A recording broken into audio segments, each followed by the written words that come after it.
All right. Happy Friday to everyone.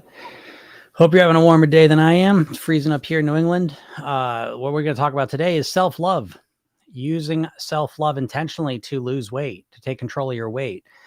Why? Because it's the opposite of what most people do, right? Most people are trying to hate themselves healthy. They're trying to hate themselves so much that they'll finally take action and start to lose the weight. But, if you think about people in your life that you hate, and then you think about people in your life that you love, which one do you want to do more nice things for? Which ones do you want to treat better? Right? The answer is obvious. But a lot of times we get so caught up in it that we don't realize we're doing it, And so I know that um, you may not want to be mean to yourself even, but deep down, some part of you thinks that by being mean to yourself and beating yourself up, it's going to cause you to finally take the right actions and help you get the results you want. Now I know that's what's going on. And so there's a positive intention behind the beating yourself up and being really mean to yourself. But what we have to look at is the effects it's having. Is it working? Is it effective? And most likely it's not, because there are some things in life you can kind of beat yourself up with. Weight loss, I have not seen to be one of them, because so much of your weight is dictated by your emotions, and your brain is a pleasure seeking mechanism. So if you're constantly beating yourself up, then what happens is A, your brain doesn't like it. And B, at some point you need relief from that and you want to feel better. And one of the easiest ways there is to feel better is to start eating unhealthy foods. So the idea of beating yourself up typically doesn't work. Now, let's talk a little bit more in depth about what is going on when you're beating yourself up, because I was talking, working with some of my clients yesterday in a coaching call, and one of the clients had an issue that everyone has, I think, to some degree, where you have this voice inside your head that is always criticizing what you're doing. And I'm going to refer back to, there's a thing called transactional analysis. Eric Berne came up with this in probably the 70s. And it's interesting because it takes our mind and it breaks it into three categories. And it says we have a child, a parent, and an adult. And so it's kind of an interesting way to kind of break things up. And so a lot of times what's going on conceptually, and I think this is an effective concept to think in terms of, is that you had this parent, most likely if you had a parent that you grew up with, or someone who was a guardian, type of person. And this parent would yell at you or beat you up, or, verbally, hopefully is only, sometimes physically, emotionally, but they would beat you up to get you to do the right thing. And what happens is a lot of times we internalize that voice and we have this parent voice in our head. And it doesn't, I want to be clear about this. I'm going to say parent voice. This parent voice we have in our head is not necessarily, it's not the full parent person. Okay. It's a parent when they were yelling at us, when they were disciplining us. Okay. And so we internalize that voice, and it's kind of combined with some maybe other people that discipline, maybe a boss voice. But it's a disciplinarian voice.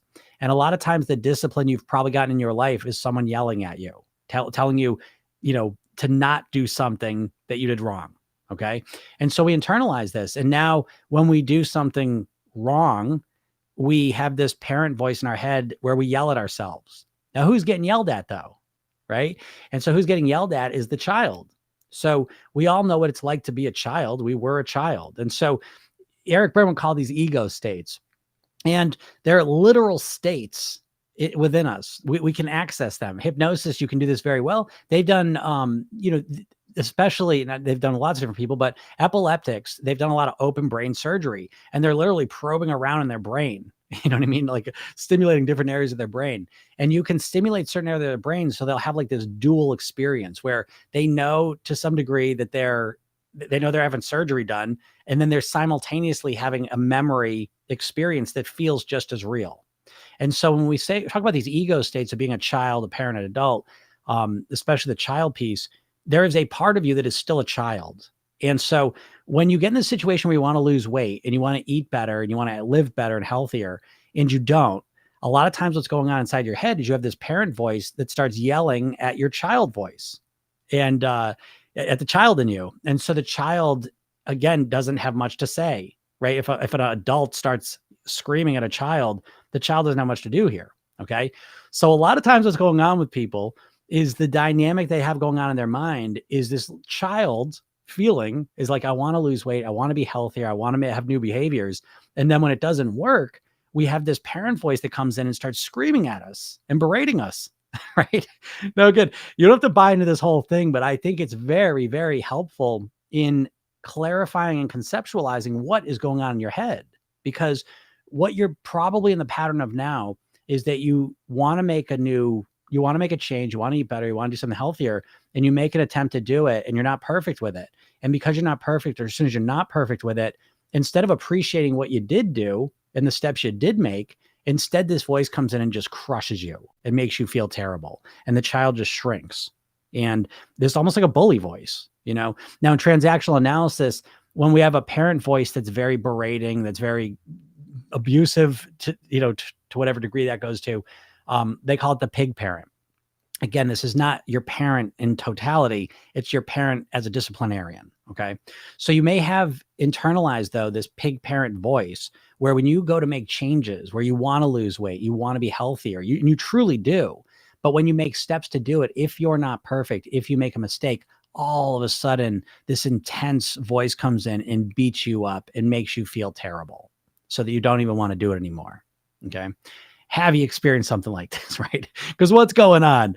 It's like, because if you think about it, like when you try to create changes, especially to be healthier and happier, logically, if you take a step back, logically, what should happen is you would make an attempt to create the change and you would get as far as you got.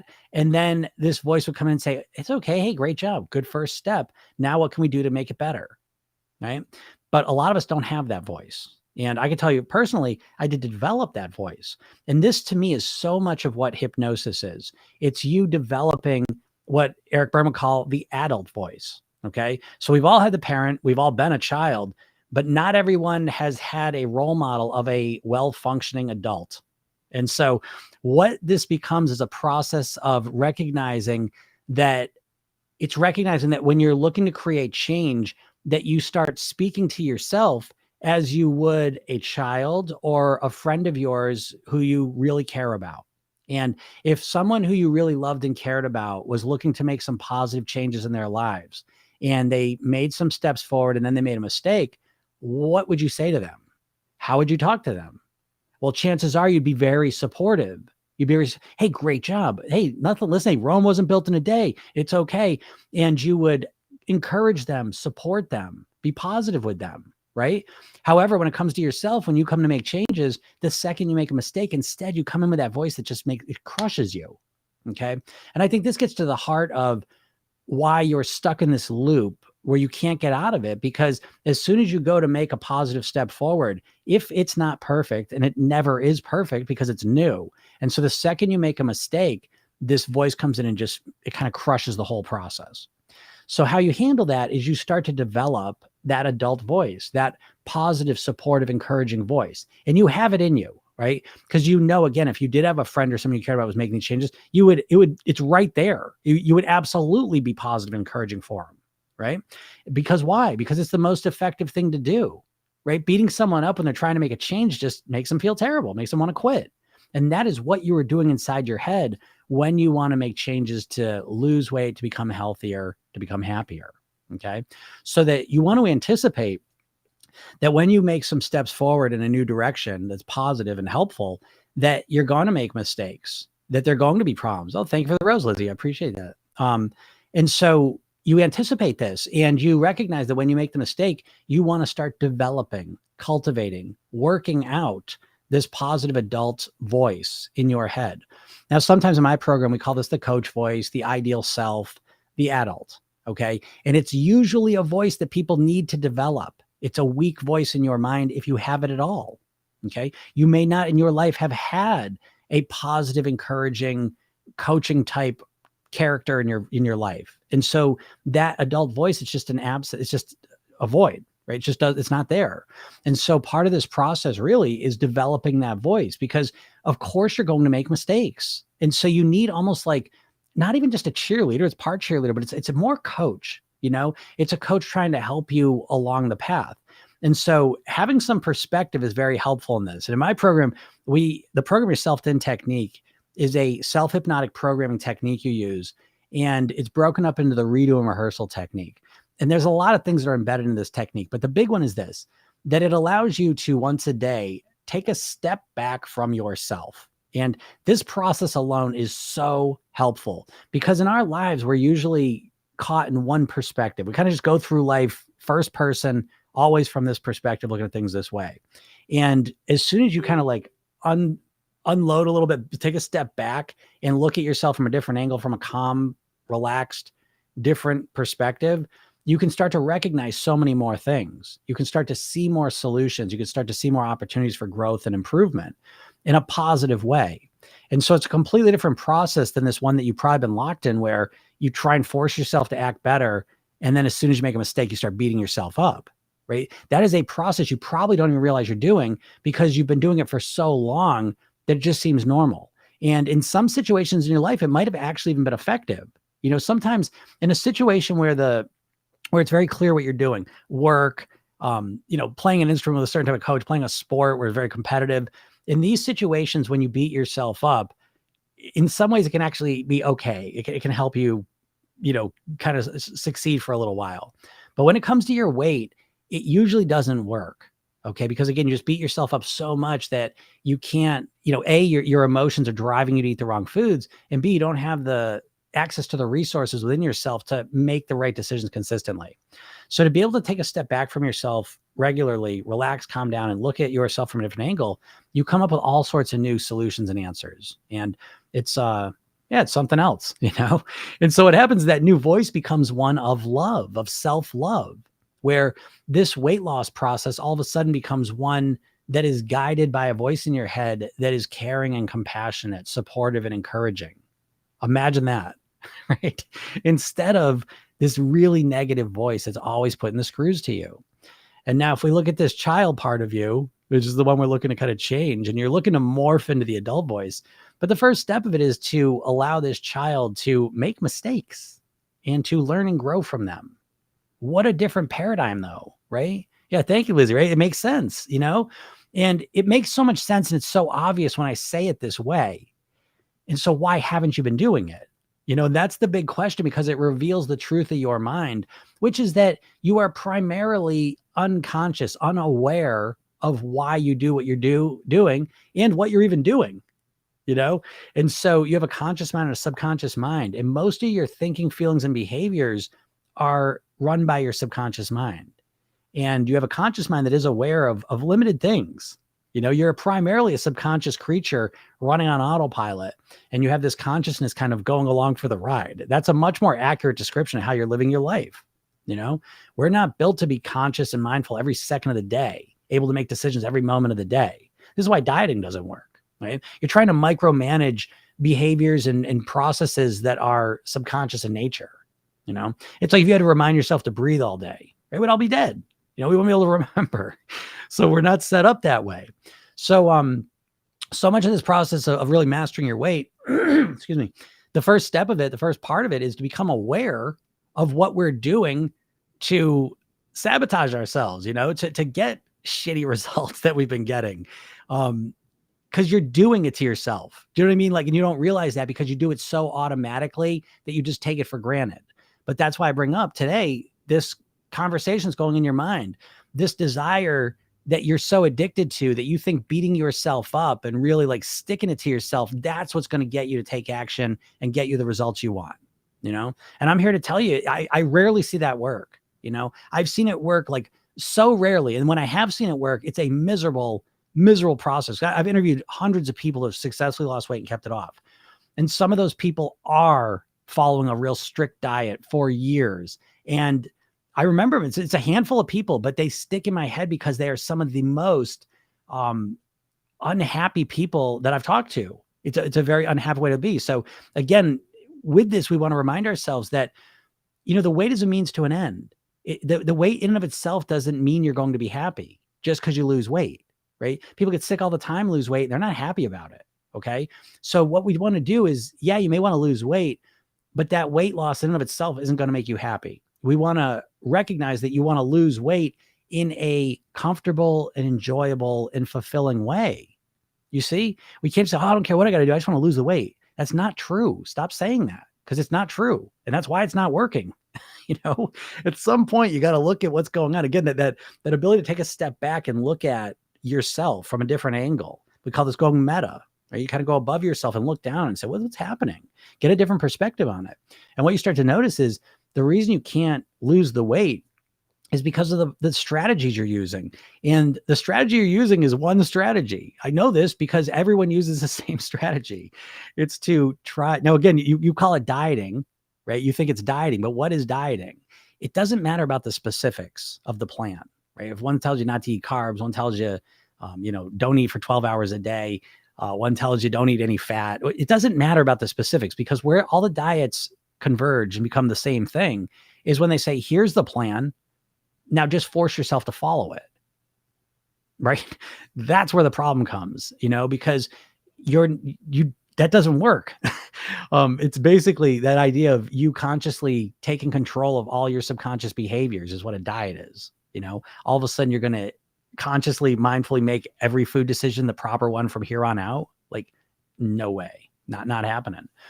And so, you start to realize the deeper parts of it. And you recognize that as you start to develop this positive, empowering voice within your head, that it becomes a much more, not only more enjoyable and positive of an experience, but it becomes more effective, because the process of mastering your weight really is one of mastering your behaviors, mastering your thinking, your feelings, and your behaviors. And the mastery of anything takes time. It takes reinforcement.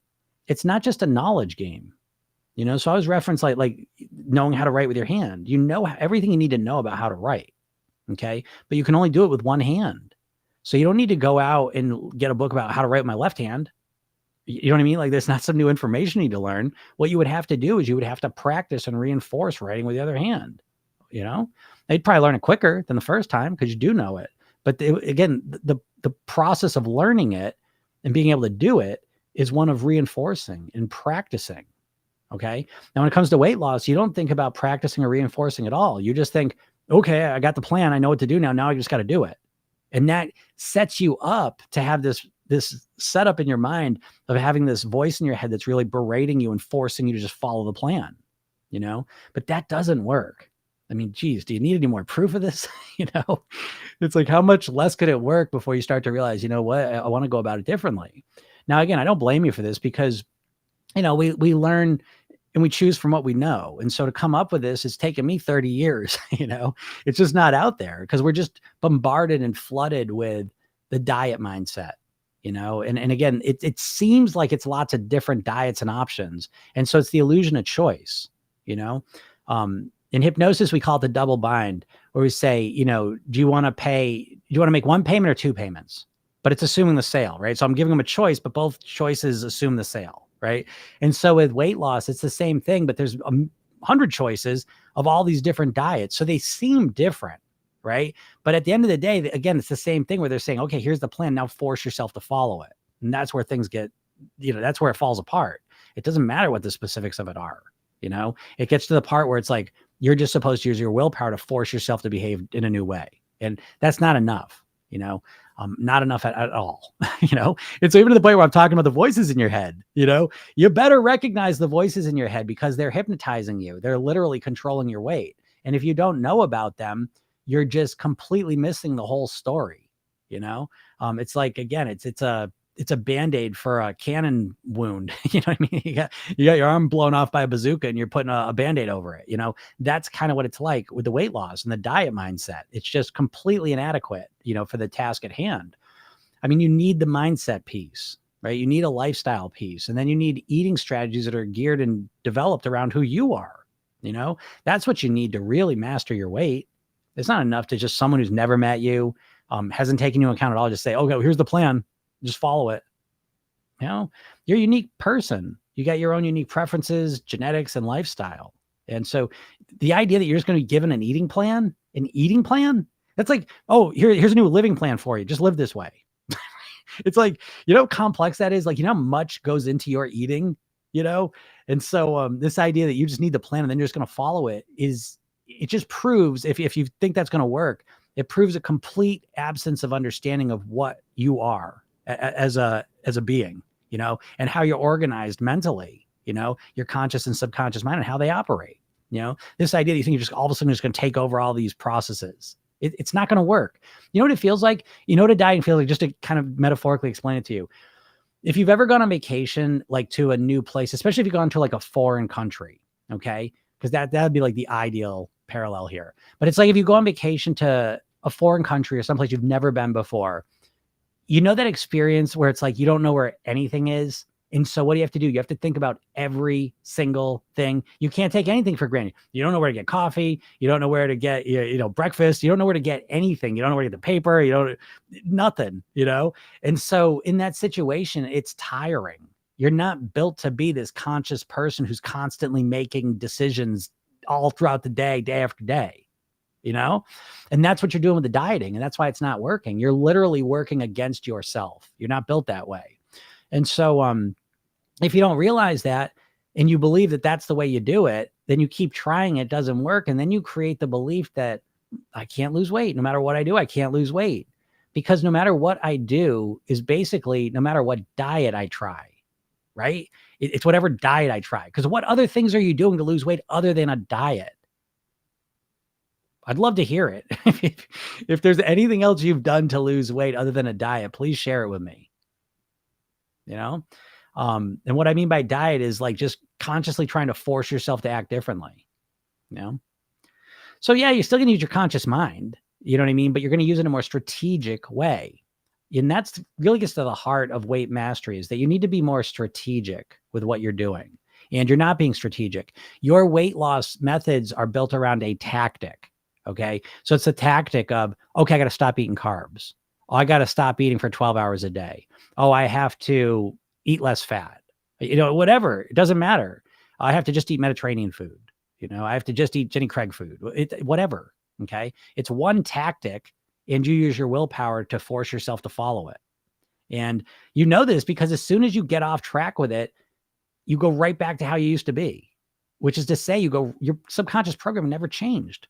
You stifled it for a little bit. You fought against it for a little while. And the second it went away, it just went back to doing what it always did. Someone says, how do I break all these feelings I've attached to food? Food is like lots of different friends. Yeah. Okay. Well, that's the first step. The first step of real transformation, real weight mastery is to be able to recognize the things that you've been unaware of, to recognize that it's not just, oh, I just want to eat better, so I'm going to stop eating cookies. It's like there's a lot going on there.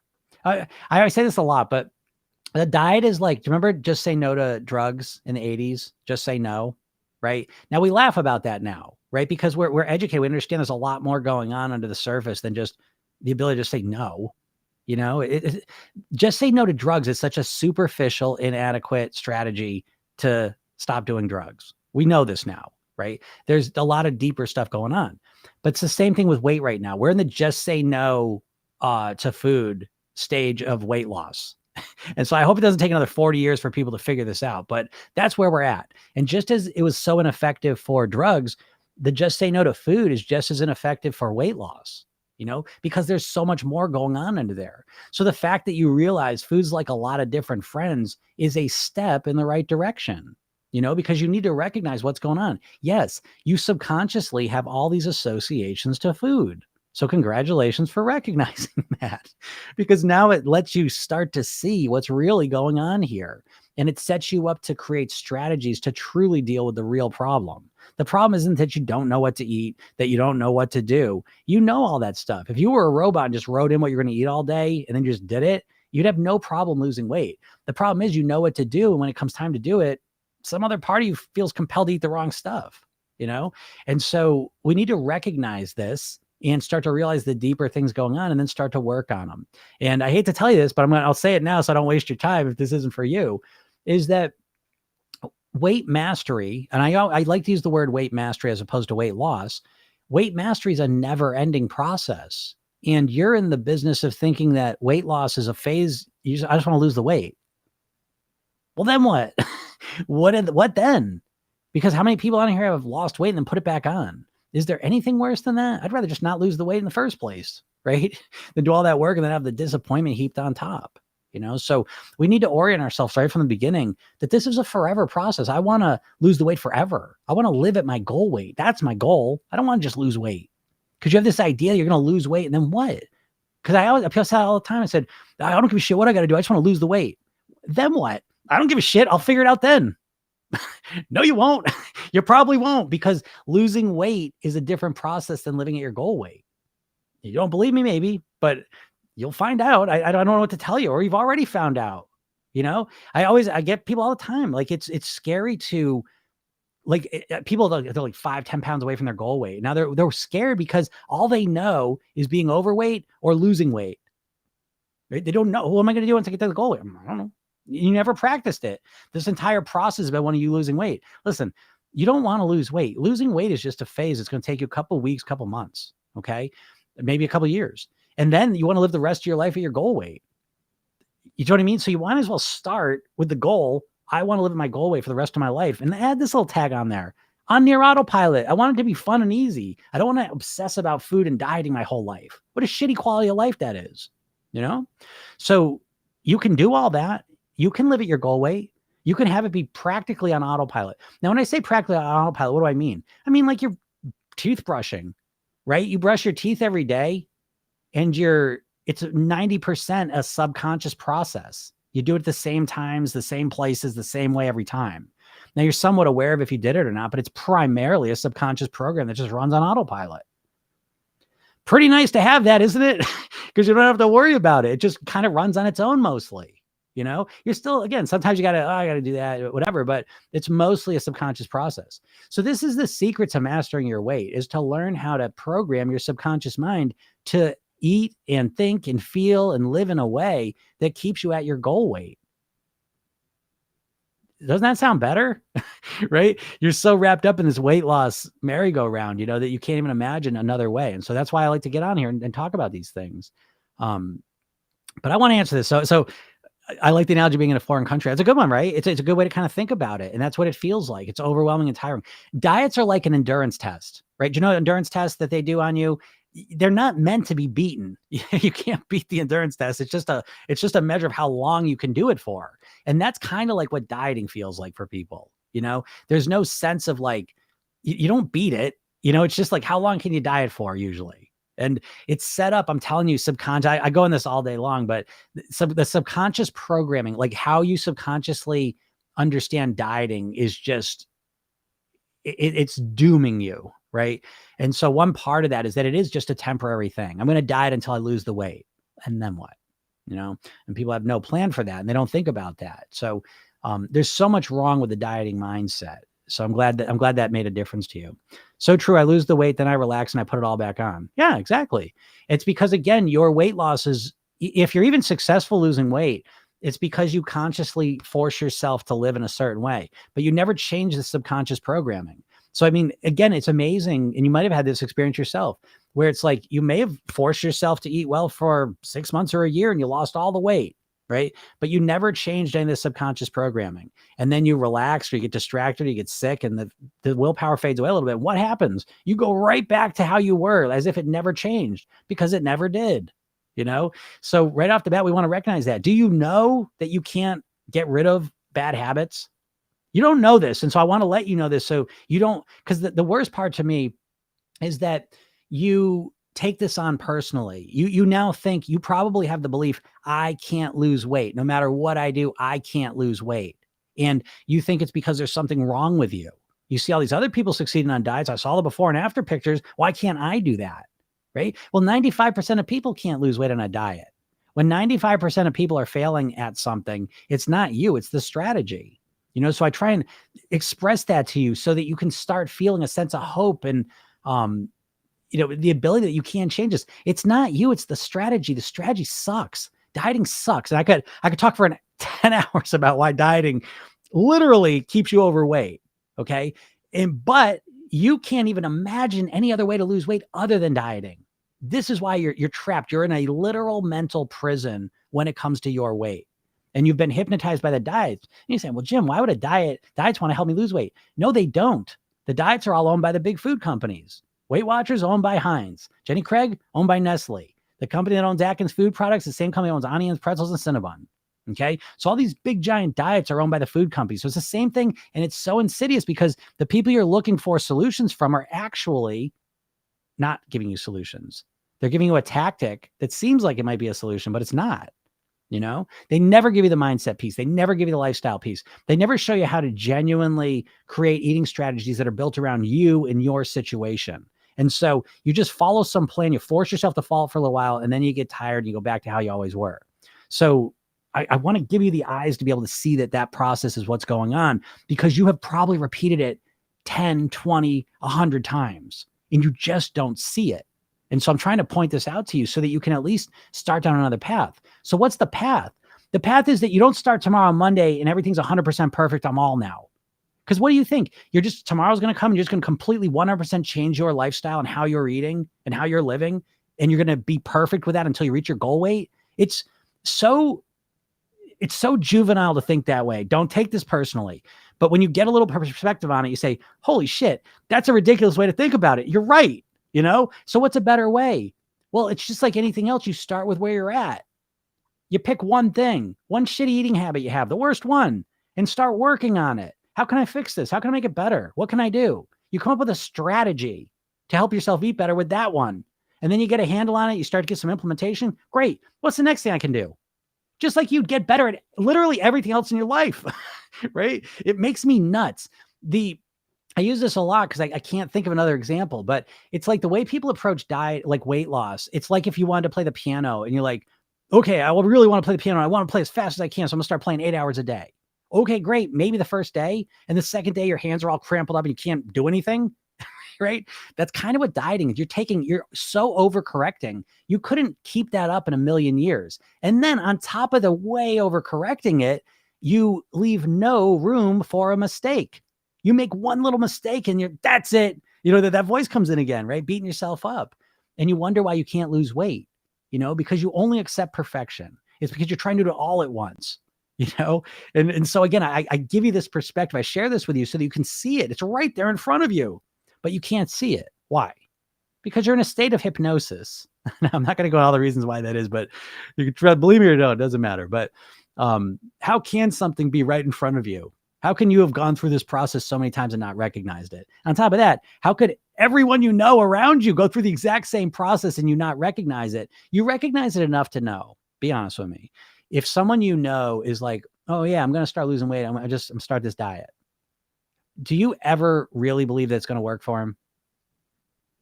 Be honest. I'd love to see your answers because let's be honest, right? Do you ever believe they're really like, oh yeah, they're probably going to lose some weight, right? You don't, because it doesn't work. Do you know what I mean? Like we all know this. It's like this big open secret. We're all pretending, I don't know. It makes me nuts. Why does it make me nuts? Because it's life and death. It's not, oh, I want to look better. I want to wear a bikini. Great. Wear a bikini, but who gives a shit? I want you to live. My father died at 54 of a heart attack. So it's like, you're going to talk to me about, it's great. You want to look better is fine, but it's not enough motivation, So you need to make this mean more to you, and it does mean more to you because it's literally your weight is like one of the biggest indicators of your health and your longevity and your quality of life and happiness while you're living it.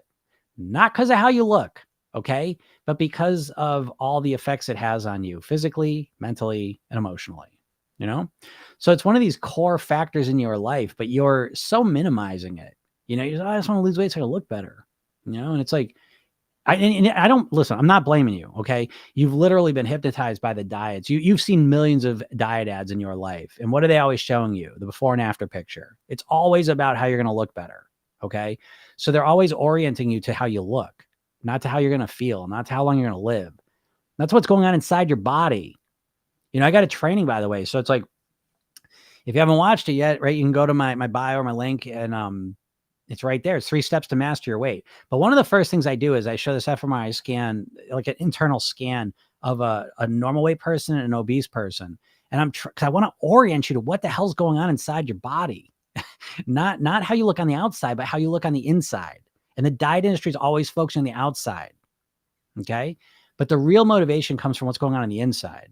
And once you start recognizing the impacts the food you're eating, the lifestyle you're living, and the weight is having on your insides, the insides of you mentally, emotionally, and physically. And when you look at it with honest eyes, that's when you start to truly tap into some real motivation. Because I believe the strongest motivation of all pretty much comes from relationships and mortality. And both of these things are directly impacted by your weight. The most important relationships in your life are being impacted by your weight, not because of how you look, but because of how you think and feel about yourself and the energy levels and all the physical effects from the food you're eating, the lifestyle you're living, and the weight you're at. And I think when you start looking at that more honestly and recognizing all these things, that's the first step, to really making a real change, not just winging it. You're just winging it. You're getting emotional and you're just winging it with the diets.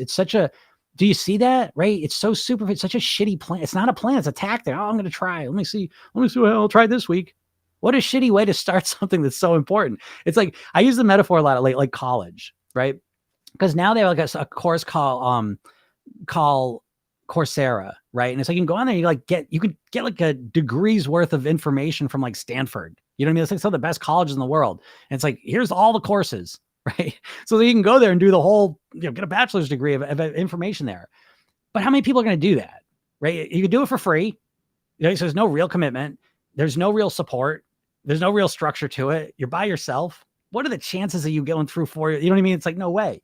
Then you compare it to college, right? You when you go to college and you enroll, like you've given this all a thought. Why? Because it's a lot of money, it's a lot of time, it's a lot of energy. And so you make a commitment to go to college. You know it's going to be hard. You know it's going to take time. You know there's a system you're going through, but you're ready to do it. Why?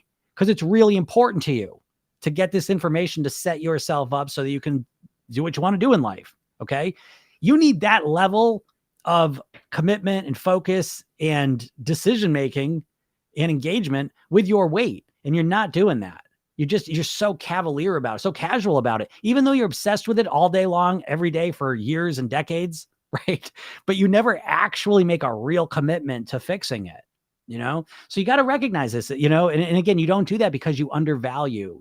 You have been programmed and conditioned to minimize the effects and the consequences of the weight on your health, of the eating on your health and on your lifestyle, And if you could all of a sudden see it for what it is, you would tap into way more motivation. It would become much more important to you,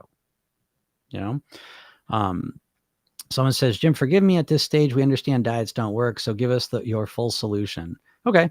So the full solution, and again, so I'll give you the description of the full solution, right? So someone could explain to you what college is, right? But then there's the experience of doing it. So understand that me explaining it and you doing it are two totally different things, right? It's kind of like if someone tells you what a roller coaster was like, and then you actually get on the roller coaster and take the ride yourself, right? They are two literal, completely different experiences. And you are still, because most of us are conditioned to think that if we have the information, that's all we need. Right? You think it, well, again, that's what you think with a diet. So if I get the diet, then I'll know what to do and I'll just do it. Okay. So you have to understand right off the bat that you changing your weight is not an information issue. Right. So it's less about you having more information and it's more about you reinforcing the person you want to be. Okay.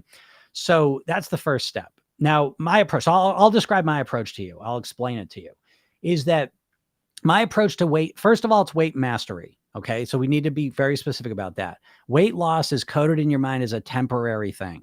I'm just going to lose the weight. And then you don't think past that. Okay. So my thing right off the bat is that it's weight mastery, that you're going to get to your goal weight and live the rest of your life at your goal weight. So right off the bat, the outcome that we're aiming at is completely different, which tends to cause you to choose different strategies. If all it is, I just want to lose the weight as quick as possible, it's a temporary thing, I'll do anything. I don't give a shit. 500 calories a day, 1,500, fine. Let me just do that because it's just a temporary thing. When you start thinking weight mastery, you start saying, I want to weigh X amount of pounds till the last day on earth. That's what I want to do. And I want to make it automatic and as easy as I possibly can. That's the goal. So right off the bat, we're on two totally different paths. And so that's the first step. The next step is understanding what you're working with here. Your brain. Your brain is controlling all of this. Your brain is what's controlling your weight more than your hormones or your insulin resistance or any of that other stuff. It's your brain more than anything else, how you think about this. So your mindset is literally the foundational level. So I'll take you through my program. I'll tell you, I'll break down the nuts and bolts of it. You want to hear the full solution. So the first thing I do is teach people the program yourself then technique. It's a self-hypnotic programming technique. So you can program your subconscious mind. Hypnosis is effective as a supplement, as a genuine solution for you to live at your goal way for the rest of your life. It's not effective because you constantly have to know what to do. You constantly have to be programming yourself. This isn't a hard thing, but you have to understand it. So it's give a person a fish, feed them for a day, teach a person to fish, feed them for a lifetime. When you understand how to program your own mind, now you have the ability to be able to live at your goal weight, because your goal weight is a reflection of your habitual behaviors. And so understanding how to program your subconscious mind is the power and ability to program your behaviors into your subconscious mind, to change your behaviors. So that's the first step. Teach you this 2-minute technique you use every night to program your subconscious mind. But then there's the worksheets, right? So I have a 60-page workbook where I take you through, I call these the weight mastery blueprints. It's mindset, lifestyle, eating. Okay. And we start with mindset, because without mindset, what are we doing here? Nothing. So the mindset piece, now again, I just want to test you before I even say this, because you may say, I know I need to change my mindset, but I just want to show you how much, and I'm not saying this in a judgmental or condescending way, but I just prove it to you've probably been trying to lose weight for decades, many, many decades, and you have almost no idea of what a mindset shift would consist of. And I'm going to tell it to you, but I just want to point out how all the time and energy you've put into thinking about your weight and diets and losing weight, how little you actually know about changing your weight. Okay. So the mindset piece, it starts with motivation, right? Do you know how to motivate yourself? You don't. That's a quick answer. You don't know how to motivate yourself. You think you want to lose weight, but you don't. You really technically wish that you'd lose weight. You wish you'd wake up, Monday morning, just be fired up to eat well and lose weight. Right? But you have no actual sense of how can I get myself motivated? So that's the first step. I take people through what I call the motivation matrix, which is the first level is using pain and pleasure strategically to truly motivate yourself. And then the second level is understanding intrinsic and extrinsic motivation. It's the science of motivation, and you probably don't know it, which is why you can't get motivated. So once you're motivated, then we go into your self-image. And the self-image, again, if there's any thermostat that's controlling your weight, it's probably your self-image. It's the way you think about yourself. And this is why I think a lot of people do lose weight and then put it back on. And I've talked to these people and I said, well, what happened? They go, I didn't feel like myself. If you're overweight and you've been overweight for many years, you don't like being overweight, but you are familiar with it. And our brain likes being familiar with things. Uncertainty is like kryptonite to our brains. So right from the beginning, it's a process of who do I want to be? Who's the best version of me? It's not just about weight. It's about what's the best version of me, and are getting crystal clear on that, because the entire process here, it's taking your weight loss and wrapping it in personal development. That's the only thing I've seen consistently work for people to truly transform their weight, is they need to transform themselves from the inside out. And so after that, then we move into habits, right? Literally breaking down habits. Do you know what a habit is? Probably not. Do you know the neuroscience of habits? It might be helpful to understand that. Okay. So that you're not just winging it. Because what you're doing is you're just trying to use willpower to force yourself to fight against your bad habits, but there's a way more effective way to do that works with your brain. Then we work into emotions, how to feel the emotions you want to feel, how to deal with the emotions you don't want to feel. Because right now, most likely the main strategy you have to feel emotions you want, to not feel emotions you don't want, is food. And as long as that's the case, you're going to keep doing that because it's the best option you have. So once you genuinely know how to feel the emotions you want, not feel the emotions you don't want, the food becomes less important. The next step becomes your thinking, right? How to think like a thin person. You right now think like a dieter, and it's a trick of the mind, right? Because you're obsessed and you constantly think about weight loss and losing weight and how you don't like being overweight. And yet you always stay overweight, right? There's a very specific reason for that. Okay. And so once you understand your subconscious mind, it becomes very clear. And so thinking like a thin person is literally the recipe, the ingredients broken down into pieces, the questions you ask, the internal dialogue you have, transformational grammar, power language. It's all this stuff that's the literal ingredients and recipe to think like a thin person. And then finally, it's maintenance. And you learn that right on day one, because you need to start your maintenance on day one, because you need maintenance to maintain to day two. You need maintenance to get from week 1 to week 2. Never mind when you get to your goal weight, maintenance, right? By the time you get to your goal weight, you want it to be just automatic and natural, And so maintenance is huge, because no one ever strategizes for this with a diet. It's all or nothing. But what about what's going to happen when you get stressed, when life comes at you, when things suck? What's your strategy then? Well, you don't have one. Okay. And so you need one. And so we go through that. So that's just the mindset piece. Then we go through the lifestyle. And so the lifestyle is crucial, right? The lifestyle is literally affecting everything that you're eating, right? So it's like, I always use the metaphor of like your dieting is almost like if you're driving a car and you wanted to stop, but you kept your foot down on the gas pedal, right? So imagine you wanted to stop your car, but you kept your foot pinned to the gas pedal and you just put down really hard on the brake. That's kind of like what your dieting is like. And your lifestyle is the gas pedal. Your lifestyle is probably not that healthy. And so it's causing all these unhealthy cravings, this never ending hunger, moods that are all over the place, low energy levels, just on and on. And so what we want to do is get a preventative mindset. Instead of dealing with all the problems that come from that lifestyle, we want to go to the source and resolve those problems at the source. And so when I talk about lifestyle, there's 8 main habits. We're talking about your sleep, hydration, relaxation, breathing, nourishment, movement, meditation, gratitude. And when you start to implement these into your life, and again, it's all about practicality. So I show you a real quick way to do this, that you can make deeper. But all of a sudden, you naturally start to have more energy. The cravings get healthier. You start to feel more satisfied. You have more energy levels. You can think more clearly. And this makes it easier to finally get to the eating strategies. And again, these eating strategies are all based around you. You're creating them for yourself. And so, yeah, the whole process takes a little bit longer, but you have a complete system for you to master your weight. Something after years and decades of dieting that you're nowhere close to it. You never think in these terms, which is why you're not getting the results, not because there's something wrong with you. And then the final piece of my system is a lot of hypnosis.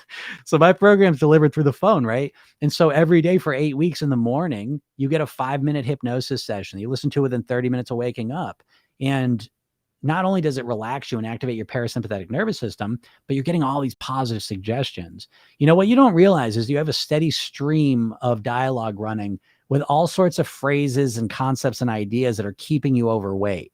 Okay. And so I systematically put these new phrases in your mind. That's what people always say in the program. It's like it causes you to think differently, And then at night, I have sleep gnosis sessions. Those are 10-minute sessions. You get one each week with a core weight loss mantra.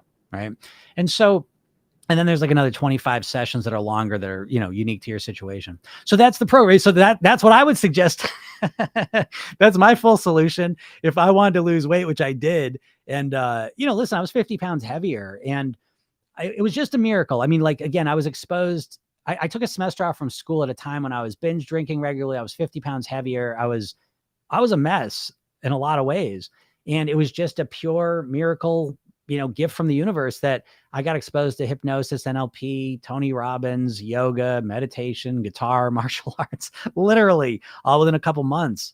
I don't know why. I'm just lucky. And it just made all the difference in the world for me. I mean, I was going to school for finance and investments. That's my degrees in. And I got into this and I was like, this is what I'm doing. I was amazed by my changes. And again, remember, it was always more to me than just looking better. It was, my dad died at 54. So I was so nervous about that.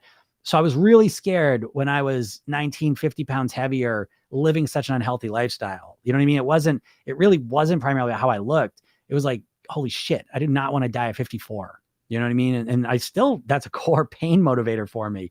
Now the difference is I have a lot of pleasure motivation on there too, but you got to use both of them strategically. Anyways, that's the full solution. I hope that helps. Rosa says, oof, I never believe my friend when she starts a diet, even after the surgery. Damn. Thank you, Rosa. Right? It's true. It's true. It's, why don't you believe them? Because that same not believing your friends when they say they're going to lose weight is the same not believing you have for yourself. Right. So even when you start a weight loss plan, it's kind of like you don't really even believe it. Right. So it's like, how could you ever succeed? You're by yourself, you're following some half-ass plan, and you're starting it with the belief that you're not even going to do it anyways. It's not going to work anyhow. Because you have this deep-seated belief that you can't lose weight no matter what you do, because you've tried so many diets and have failed to do it. And you don't make the distinction that it's not a you problem, it's a diet problem. You can't get the daylight between weight loss and the diets. They're one and the same in your mind, And that's a big part of why you don't have any real motivation, because you don't really believe it's going to work. Now, you can see it easier with other people in your life when they say, oh, yeah, I'm going to start this diet. I'm going to go back to Weight Watchers. And what do? You're in the back of your head. Sure. Sure. Now, you want to be, so you say supportive things. I know that. But deep down, what do you know what I mean? Like, you're just not believing it. And so I just want to point that out, because if you feel that way, now again, I've had a client, I love she says this. She goes, because she lost, I think she's lost, I forget it's 50 or 60 pounds, because she counts it in kilos. I always get confused with the transition or the mix of it. But anyways, so she's like, one of her things is she's like, I lost weight even though I didn't believe it was going to work. So again, with my approach, you almost don't even have to believe it, but I worked with her privately. So that took a lot, but yeah, you got to deal with that belief, because if you don't believe, it makes it a lot harder. Someone says, totally disagree about longevity. Being thin in no way guarantees you a long, healthy life. Yeah, okay. So that's a whole thing, right? The thin with longevity, right? So I think that there's two things going on here. That I think that if you're obese, it's absolutely, going to shorten your lifespan. Most likely. Again, everything's statistical, so there's no absolutes, right? Guaranteed.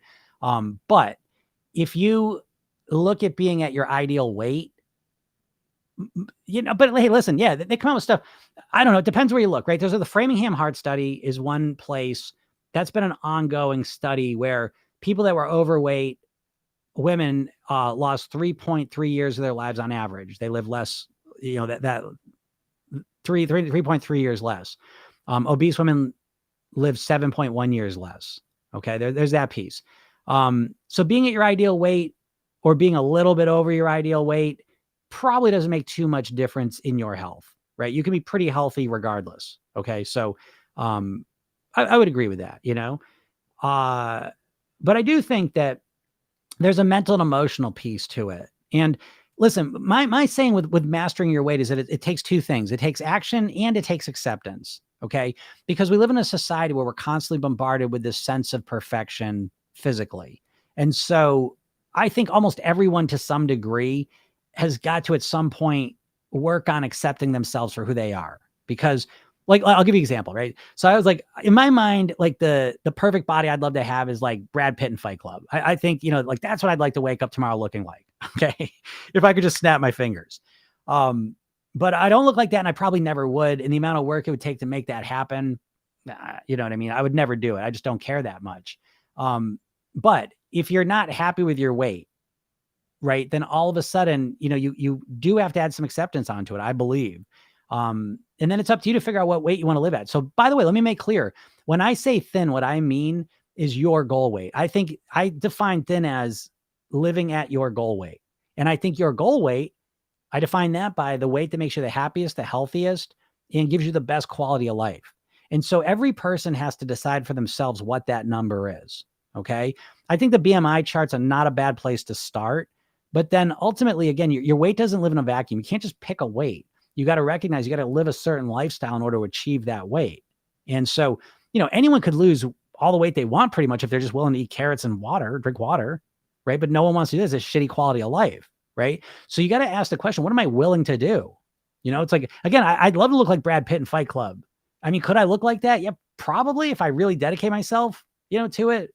I mean, at least maybe my body, my face never gonna look like that. And now I'm getting older anyways. I don't know if I could look like that, So, I'm okay with that though. You know what I mean? Like I recognize, by the way, that's dopamine. Dopamine's like a salesman. It always wants you to have more, right? So no matter what level we're at, there's always our brain's ability to want more and to not be happy. So that's something you got to manage. That's that acceptance piece, but ultimately what goal weight you pick, that's what I consider being thin, and you can pick the word. I know some people don't like the word thin. I understand that. But I just want to describe it. It doesn't mean anything technically. Like it's not like, 10% below your BMI. You know what I mean? It's not like a specific number you can just figure out. It's really based on what you want for, it's really based on what you want for your best quality of life. Okay. So, yeah, I would say that, but I would say longevity, is definitely supported by being close to your goal weight. Even your BMI. I mean, if you look at the BMI chart, that's what it's based on. So it's like, 10, 15, 20% over your BMI perfect weight. Yeah, you could probably be healthy, but after that, I think that's a risk. And you can know thin people that have died. I mean, obviously, but it's all statistical, and so typically, what's your body when it's running at its best, and you got to figure that out. So someone says so confusing, but I feel like despite my obsession, I'm very casual about getting to my goals.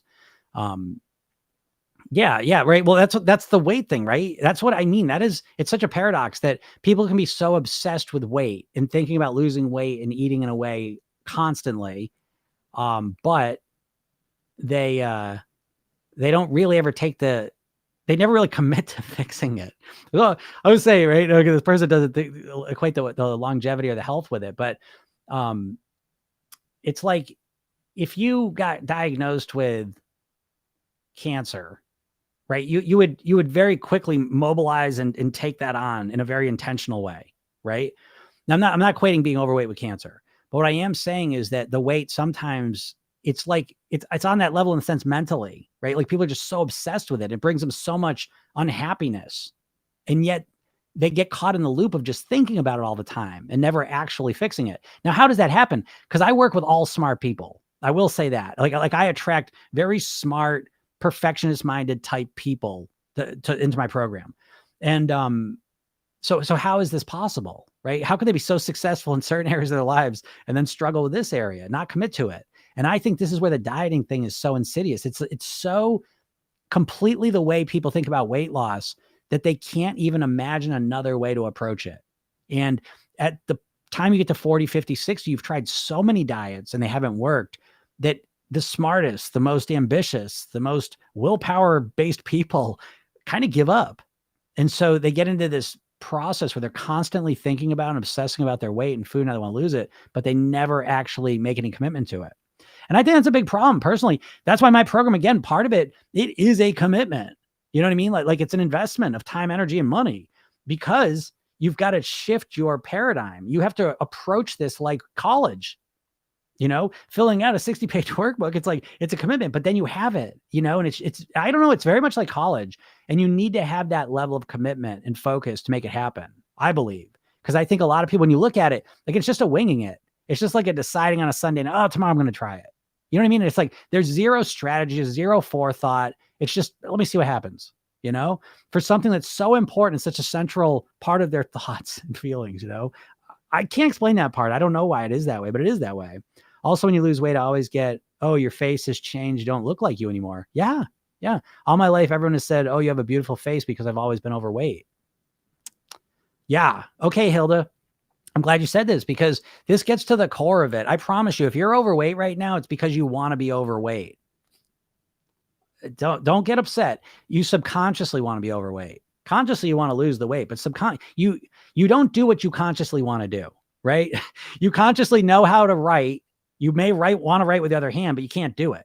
Okay. You can do what you have subconsciously programmed yourself to do. You've trained one hand how to write, and that's the hand you can write with.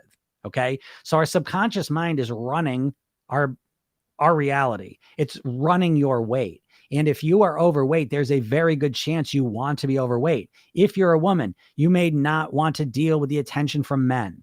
You may not want to deal with loose skin. You may feel like your face starts to look different and that's your best feature. So why would I want to do it to look worse? I'm not saying these are logical, well thought out reasons. I'm saying there's subconscious associations that are preventing you from really even wanting to lose weight. You're incongruent with your weight loss goal. I guarantee you that, right? To the point that you don't really want to lose weight. You really wish you'd lose weight, but you don't really want to. And what I mean by want is how committed are you to actually do something to change it? And on a scale of 1 to 10, you're probably around a 2, 3 and have been for a long time. And the only times you get up to an 8, 9, 10 are when you have these spontaneous pain-based experience of stepping on the scale, seeing your picture, catching your reflection, the clothes don't fit, you go to the doctor, someone says something to you, then you get so upset, I don't give a shit what I got to do, I'm going to lose this weight. And you do that for a little bit, and then you go back to how you were, but that's not real motivation, So, yeah, Hilda, it's true. So what do? I mean, you have to, here's the secret of limiting beliefs. That's I'm not saying it's a limiting belief, but you have to just make a decision, but you have to become aware of that. Okay. Hey, you know what? So by the way, this is the first step, is becoming subconscious oriented, right? So when I want to make changes in my life, I look to my subconscious mind to make them, right? So I'll be very personal here. So coffee, right? I have this relationship with coffee. I drink it. I don't drink it, off and on. And so sometimes I'm like, well, I should stop drinking coffee. And I can hear those words, by the way. I should stop drinking coffee. Why? I don't know. It'd be better for you. I don't really believe that. I just don't. And so sometimes I do, but rarely. I don't see consistent evidence I should stop drinking coffee at this point. And so I don't do it. And most importantly, I don't try and stop myself from doing it because I don't really want to stop drinking it. Do you see what I mean? Now, do I want to eat salads every day for lunch? Monday through Thursday? Nah, not really. I'd rather eat sandwiches and chips. Okay. However, do I want to eat salads? Yes, because I think that they're going to give me the nutrient density and diversity that's going to really make my body hum and thrive. And I really like that a lot. I really want that. I want to live as long as I can. And while I'm alive, I want to have as much energy as I can. I want to be able to think clearly. I want to be able to do lots of cool stuff. And so I'll eat the salads, even though I don't love it. Okay. And so I'm congruent there. With the coffee, I'm incongruent. And I recognize that. So I waste zero energy on trying to stop drinking coffee because I'm not congruent. Now, if I wanted to stop drinking coffee, what I'd do is do research on, I would get congruent and get the reasons why I wanted to do it. You see? So when it comes to your weight, you're incongruent. And that's the primary issue you have to overcome. And so, Hilda, thank you for mentioning that. So what you want to do is you want to bring that little belief out into the open and say, okay, I'm not sure if I want to lose weight because I'm worried my face is going to change. And then what's going to happen there? And then you have a discussion with yourself about this and get congruent on it. Do I really care? What do I want to do? Because right now you're indecisive. Another word we use this is ambivalent. You want to lose weight, but you also don't want to lose weight. All of you right now, if you're struggling with your weight, you're ambivalent. Part of you wants to lose weight and part of you doesn't. And until that ambivalence is figured out, again, this is in my program, the motivation piece is the most important piece. That's like 20 pages out of the 60.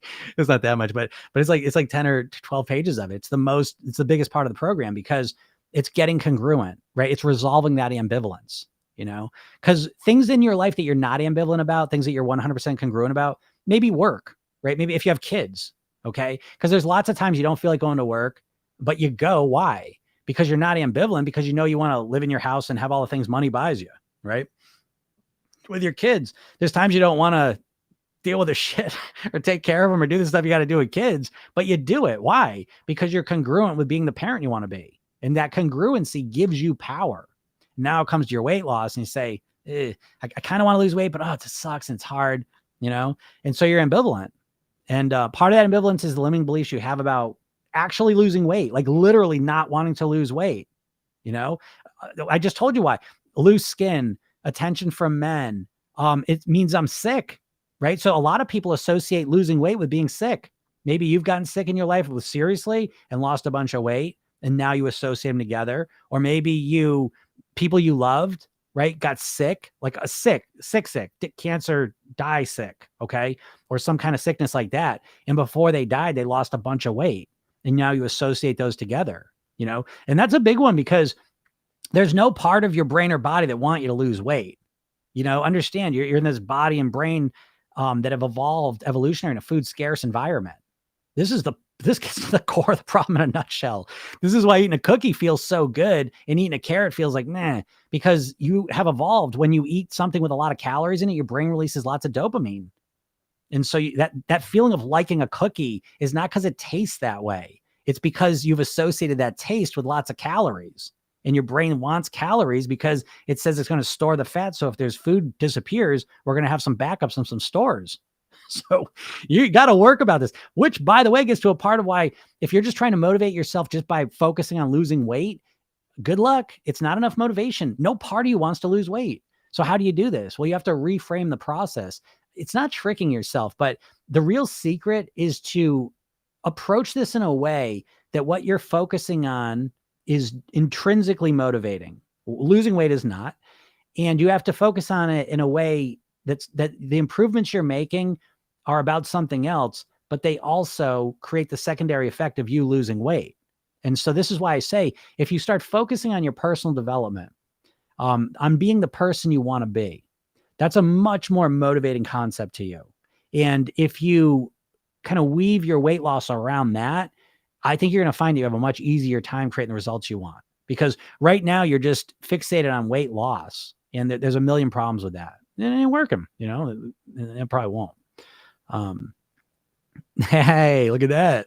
Slow progress. Get out of here, Rosa. So Rosa says also, I'm down 7 pounds since starting the program a month ago. slow progress with all those O's in it. I'm going to kill you, Rosa. I'm going to get you Tuesday. Come on now. 7 pounds in a month. That's fast progress. Okay. Because what do we always say, right? People overestimate what they can lose in a month and underestimate what they can lose in a year. This is your main problem. You're trying to overcorrect everything. And it's not your fault because, again, millions of weight loss diet ads you've seen in your lifetime, and they're always orienting you to fast, rapid weight loss to the point that you don't even know what good weight loss is anymore. If you're sitting there, oh, it should be 2 pounds a week. Why? Why do you lose 2 pounds a week? So arbitrary, you know? Now I know you're impatient, all the rest of it, but first, great job, Rose. Okay, good job. That's awesome. And I'm not surprised, you know? Rosa shows up and does the work, you know? So it's not surprising to me that you would be down that weight. But okay, 7 pounds is great, okay? Because Rosa, and this is what I always tell people that say stuff like this in my program, tell me that's not the easiest 7 pounds you've ever lost, right? Rosa's not dieting. Rosa's not restricting stuff. She's not, killing herself to lose this weight. She's being strategic and smart. And I bet that's the easiest 7 pounds you probably ever lost. And that's the point I'm trying to make. If you can get off of the fast, I just want to lose weight as quick as I can. Because do you understand when all you care about is fast weight loss, what you're so on the surface, it's, I just want fast weight loss. But subconsciously what that means is your subconscious saying, so I need to choose the most extreme plan. The faster you demand that the weight loss happens, the more extreme the plan you choose to pick. You see? And that's the trap you're caught in. Okay. You got to stop that. Again, as fast as possible or as long as possible, right? Which one would you pick? That's the secret. And so when you realize, Rosa, that you've lost this weight, 7 pounds almost automatically, because I know you haven't been dieting. And so it's like, it's almost happened. It's the most comfortable weight loss you've made. That's what I want you orienting yourself around, because if it was so easy, you can maintain this. It's been enjoyable. It's been easy. It's been fun. And so if you can do this in a fun, easy, comfortable way, it's easy to keep it up for another month, another 7 pounds, another month, 10 months, you're 70 pounds down. And it was easy. And you want to keep on living this way because it's comfortable and it's kind of just the way you live now. Do you see what I mean? And it's like, I'm trying to point out that, but then I want you to realize like how foreign of an idea that is to you. Right? Think about how weird of an idea it is to you that you would lose weight comfortably and enjoyably and sustainably. And then you'd be able to keep it up forever because it was enjoyable and sustainable and comfortable. It's like that idea doesn't even exist in your mind most of the time. That's what I'm trying to orient you to. Oh, that's awesome, Rosa. Good job. Let's see. Yeah, that's awesome, right? And ran the sustainable weight loss. Yeah. 52 pounds, keep it up. Nelly says hogwash. What are you saying hogwash to, Nelly? Nelly, no curls. I know a Nelly. I know a Nelly from Little House on the Prairie. Hogwash. You don't think she lost 7 pounds? I haven't changed how I eat yet. I'm baffled. Yeah, I hear that all the time, right? Again, I tell you this especially like people with menopause, hormonal issues, metabolic disorders, is like you really want to fixate on the lifestyle piece, okay? Because so often you don't know what's the physical issue that you may think it is and how much it's the lifestyle piece. I saw for Rosa, she's changed a couple of the lifestyle pieces, but those things can have amazing. See, it's like when you focus on the lifestyle piece is like preventative thinking, So instead of just always focus on the calories and dropping them, you're focused on what's influencing all this, like how you're processing calories, how you're absorbing them, how you're choosing foods, how you're hungry for, And so when you focus on the lifestyle pieces, you kind of resolve a lot of those things, and you start losing weight without realizing it. Again, this is the nature of subconscious weight loss. It's not this conscious counting every calorie thing, that in and of itself is a whole problem. Okay. But anyways, great job, Rose. That's awesome. Yeah. I haven't even changed how we eat yet. Right. So I love that. That's what I'm talking about. Someone says I'm fixated in a negative way that I'm not exercising enough. My diet is pretty good. Yeah. All right. So anytime you're fixating so intensely, I have always seen that correlated with a lack of progress. Yeah, I always say this to people and it's part of that diet mindset. The diet mindset applies to the workouts too. It's the same thing where you get so fixated. Again, it's that micromanaging of your calories, And again, you have to pay attention to calories. So I want to be crystal clear about that. I'm not saying don't pay attention to calories because your weight loss is literally, it's a calorie reduction of what you were eating. But when we try and micromanage it, we actually cause other problems with it a lot of times. And that same thing can happen with exercise. We're so fixated on the exercising that because what happens, right? You can get so fixated on something and so stressed out about it that you start releasing more cortisol into your body, and that causes you to want to hang on to the weight. Okay. So the more relaxed we become, that's why the relaxation is one of the most important parts of the lifestyle piece. Being able to truly relax your body and mind, I think, is so important to getting the results you want, and it makes it more enjoyable and comfortable. But yeah, not exercising enough, now, again, me, by the way, like, I'm just a bigger fan. If you want to lose weight and master your weight, I'm a bigger fan of focusing on the calorie consumption, and really mastering that piece. I like to say, like, your eating controls your weight and your exercise controls your shape. And I like thinking that way because I think it more accurately lets you see what's controlling what. But when you say your diet's pretty good, I don't know, the trying to exercise always, it's a tough way sometimes for a lot of reasons. So I wish I could give you better suggestions on that, but I don't feel like I have enough information on it. I know this is kind of, it's more toning for me. Okay. Yeah, great. Then I would focus on cleaning up the diet piece of it. What are some shifts you can make in your eating? So the big one, there's a lot of eating strategy you can put in, but it basically comes down to my favorite one, that I think the most overarching one is the concept of calorie density and the volume of the food you're eating. Okay. So this is kind of like my kind of generic way I would suggest people approach their weight loss. Because a lot of people don't think this way. Because a lot of people think what's making them feel full is the calories. When in reality, the biggest thing making you feel satisfied and full is the volume of the food you're eating, right? So if you eat a cookie that's this big, 2 cookies this big, maybe the same amount of calories as a bowl of salad this big, right? And so a big part of what's making you feel satisfied is your stomach stretching, and so your stomach stretches and you feel satisfied. Your stomach starts to shrink down and you release ghrelin and makes you feel hungry. Okay, so that's one part of it. The next part is when the food goes into your intestines, a little cookie is not going to fill your intestines up much. All that salad does. And so there's a thing called the ileal brake in your intestines, and that helps you feel satisfied too. Kind of puts a brake on the eating and the hunger. So eating strategically in terms of calorie density, how much calories are in this amount of food? So you can think of it as in terms of calorie density per volume, is really helpful, because that's the royal road to mastering your weight. I think, and a lot of people mistake this. I think a lot of people associate weight loss with being really hungry. The hungrier I am and the less I eat when I'm hungry, the more weight I'll lose. And I don't think that's true, because I think that causes a lot of stress for your body. And most importantly, it affects your mind in a very unhelpful way. As soon as you get really hungry, all of the brain structures, your visual system starts zooming in on all the food. Your nose starts smelling every little waft and odor of food. Your mind starts obsessing on food. And that is a very difficult mindset to be in and not eat food.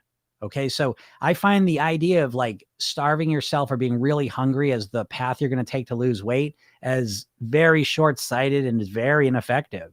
And I find a much better strategy to implement much more less calorie dense foods into your diet. So what are those, right? I gotta say it out loud.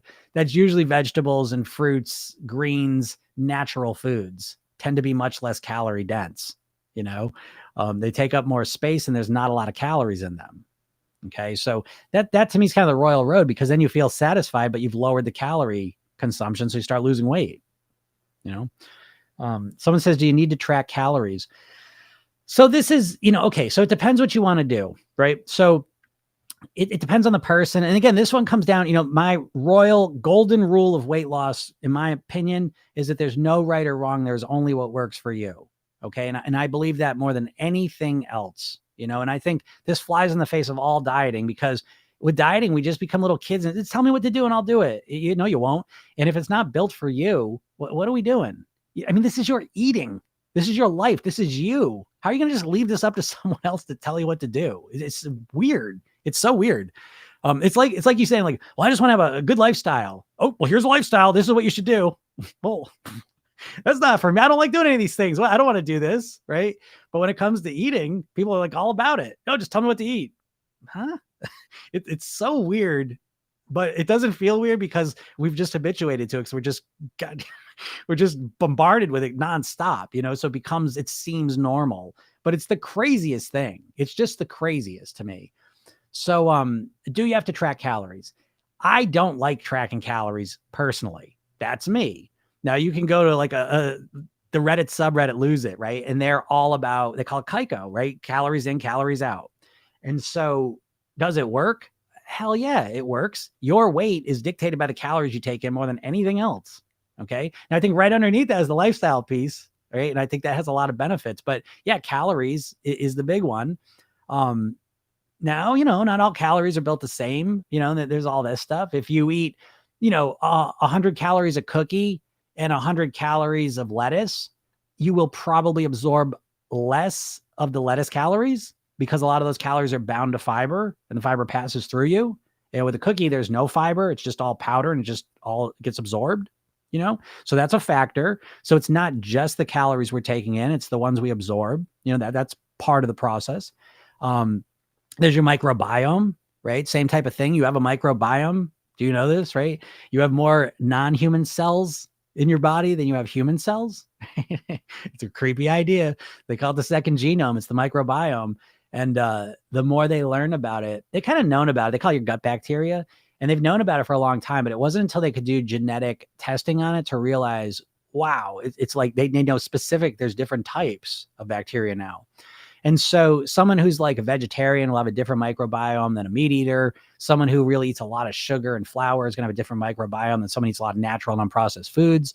And one of the things this microbiome does is that it causes you to absorb different quantities of food. So they've tested this a lot with mice, and this is in its infancy, but with mice, they can take an obese mouse and a thin mouse. They can transplant the microbiome from the thin mouse to the overweight mouse. Gross. They take the fecal transplants and it does this. And then they can feed the overweight mouse the same calories they were feeding it and it becomes thin. How? Because that microbiome's absorbing less of the calories. Now I don't know what happens over time, maybe, it changes, because the microbiome can always change. But anyways, that's one more factor. I share this with you just to let you know that there's more going on here than just a calorie in, calorie out. Should I track calories? I like tracking calories. I suggest that at some point tracking calories is a good idea so that you can calibrate your perception of what you're eating with the reality of it. Because the truth is that there's almost guaranteed that you are underestimating your serving sizes and how much you're eating. It is almost guaranteed. If you're struggling with your weight, you just have got to assume that, and it's not your fault. We're intrinsically bad at it just to start with. And then we've had all this conditioning to underestimate it. It's sneaky. I got to read. I'm telling you, you don't realize what you're up against, like even the sugar industry, maybe it was when Trump was president, they were going to update the food labels. And one of the parts of the update was they broke out, instead of just sugars, total sugars, they broke out how much are natural sugars in it and how much is added sugar. And the sugar industry fought this like crazy. And I did this in a training where I read this statement the sugar industry put out, and it's just such bullshit. You know what I mean? Like they're like the cigarette industry. Don't give a shit. You know what I mean? They just want you to eat more sugar because it makes them more money. But it's like, anyways, what I'm saying is like your underestimating of food servings is, there's a lot of people wanting you to underestimate what you're eating, So tracking calories, I think, is really good for calibrating where you're at. So again, but I don't like tracking calories because I know there's some people out there like Bright Line Eating, for example. I mean, she's measuring her food every meal, Now, again, she's for a certain type of person. So do I like that or not like it? I think whatever works for you. There's no right or wrong. And so if you're that type of person that wants to track everything and that works for you and you like it, then do it. My program's diet agnostic because whatever works for you. It's not up to me to decide. It's what you want to do. So she's measuring everything in her food. I would never do that. Like I wouldn't do it. And so it wouldn't work for me. So what do you need to track your calories? I think that's a question you need to answer. And you started off with, do you want to or not? That's the first thing. And if you're kind of open to it, I think it's great to do it for a week or two just to calibrate yourself and see where you're at. I just did this with a client of mine. I told her, she started eating salads. Great. So we worked on that for a little while. And I said, hey, listen, now I want you to measure your dressing, your salad dressing. And so I was talking to her yesterday. She goes, holy shit, I was 3.5 times the serving size, 3.5 times. Right. So she didn't even see that. Right. And if we can't fix what we don't see is broken. And that is a challenge here because so much of the stuff we're doing is outside of our awareness, including serving sizes. So, again, tracking calories in order to calibrate yourself, I like, but then this is what I would do. And this is what I did is I would track things and then I would standardize things. So I would figure out how much calories and what I was going to eat and I would get it to the right levels. And then I would just turn that into kind of a ritual. Okay. So I'm a big fan. One thing I do believe, so here I am saying there's no right or wrong way. There's only what works for you. Except my one exception, I swear, is that you've got to structure your reading in some way. Okay. So I take people how to structure their reading. And it's very loose concepts, but I think that's the one thing I say. I think everyone has to do if you're going to lose weight is you've got to bring some structure to your reading, structure it more. But how you structure it and how you do that that's totally up to you. So I hope this kind of answers your question. I know I don't have just a simple answer, but yeah, it's kind of up to you. Someone says, I don't have motivation to continue my diet. What do I do? Yeah, I mean, yeah, join the collaborate. No one's got people have motivation to start a diet or to stick with it because they suck usually. And you think of it as just a short-term thing, you know? So I don't know how long you've been doing it or what your results have been so far, but most people that end up working with me, they've tried dieting for so long and they've succeeded and they haven't succeeded. But the worst thing is they have succeeded and then put the weight back on. And now a lot of people find themselves that they can't even get started with a plan, you know, and they're just stuck and they don't know what to do. And that's where most of the people kind of start with me. So yeah, I don't have motivation to continue my diet. Yeah, well, you know, listen, you're not alone. Whether you don't have motivation to start a diet or you don't have motivation to continue with the diet, it's the same problem, you know, technically. So what do? Yeah, you get motivated. Now, I'm not saying that flippantly because I know, you know, you think I'm being an asshole by saying that, but that's everyone's problem, you know? And again, it gets to the core problem is that you don't know how to motivate yourself. You know, you think you're motivated. You assume that you really want to lose weight and you're motivated, but you're not. And that's the first biggest problem you're making because like what I just say, if you don't know it's broken, you can't fix it. You think your wish that you wish you'd be thinner, that you wish you'd be healthier and lose the weight is a want. And it's not. You've got to recognize that because if you don't, you're in this constant loop of thinking about losing weight and wanting to lose weight and wishing you lose weight, but you never really get the motivation to actually do it. And so what I would suggest you do is go back to the drawing board and ask yourself, this is my core question. I've asked myself this question a million times. And I think it's so effective when you're trying to create some change in any area of your life is, do I even want to lose weight?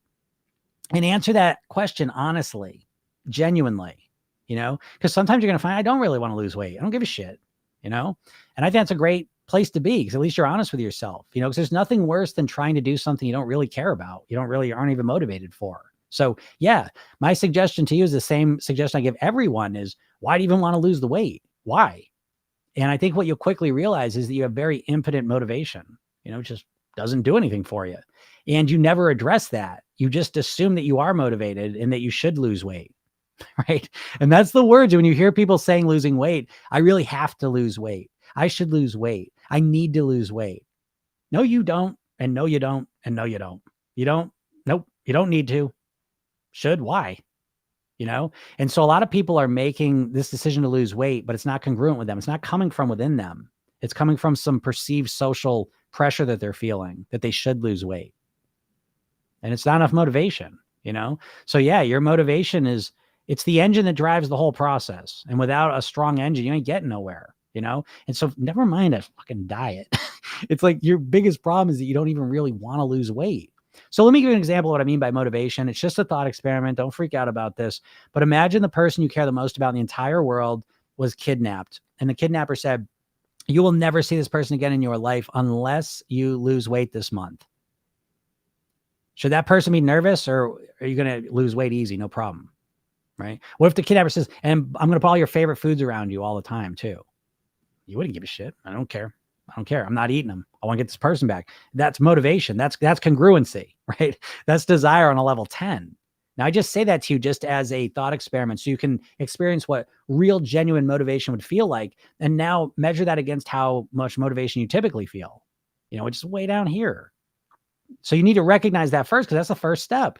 Why even start any plan if your motivation's down here? Why would you do it? I don't know what the point of doing that. Just like I was talking about the coffee. If I don't really have all the reasons, I don't really want to even stop, then why would I try and do that?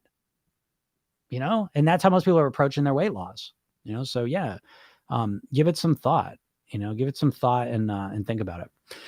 So cool. All right, everyone. Have a great day. I'm going to get out of here. I will talk to you all soon. I got a bunch of videos coming out, so make sure you watch those TikToks. And, I live stream on YouTube. I have a channel over there. You can watch all these videos.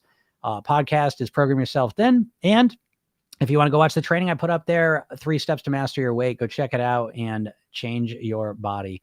All right, everyone. Have a great day. I appreciate it. Thank you so much.